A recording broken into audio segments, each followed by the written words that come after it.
Good morning, student.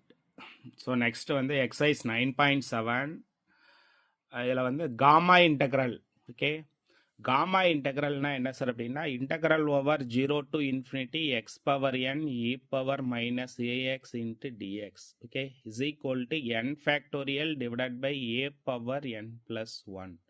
So அப்போ இந்த gamma இன்டெக்ரலை பொறுத்தளவு என்ன சார் பண்ணணும்னா integral over 0 to infinity X power anything e power minus dx. Okay, இந்த ஃபார்மெட்டில் இருந்தால் மட்டும்தான் சார் நம்மளால் என்ன யூஸ் பண்ண முடியும் அப்படின்னா காமா இன்டெக்ரலை யூஸ் பண்ண முடியும். வேறு எனி அனதர் இன்டர்வல் வரக்கூடாது, வேறு எது வந்தாலும் அப்ளை பண்ண முடியாது. Okay, integral over 0 to infinity X power 5 e power minus 3x into dx. இந்த ஃபார்முலாவும் இதுவும் அப்படியே மேட்ச் ஆகுதா?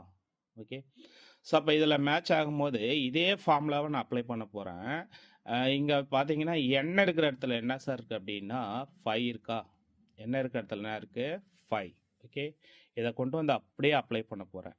I is equal to என்ன சார் வரும் அப்படின்னா 5 factorial divided by 5 factorial divided by 3 power 5 plus 1 3 power 5 plus 1. Sir இங்கே நெகட்டிவ் இருந்தாலும் சரி, இங்கே நம்ம எடுத்துக்கும் போது எப்படி சார் எடுத்துக்கணும் அப்படின்னா பாசிட்டிவில் தான் எடுத்துக்கணும். ஓகே, நெகட்டிவில் தான் வரும், அதை நம்ம பாசிட்டிவில் எடுத்துக்கிறோம். ஓகே, அப்போ எப்படி சார் எழுதலாம்? I is equal to 5 factorial divided by 3 power 6.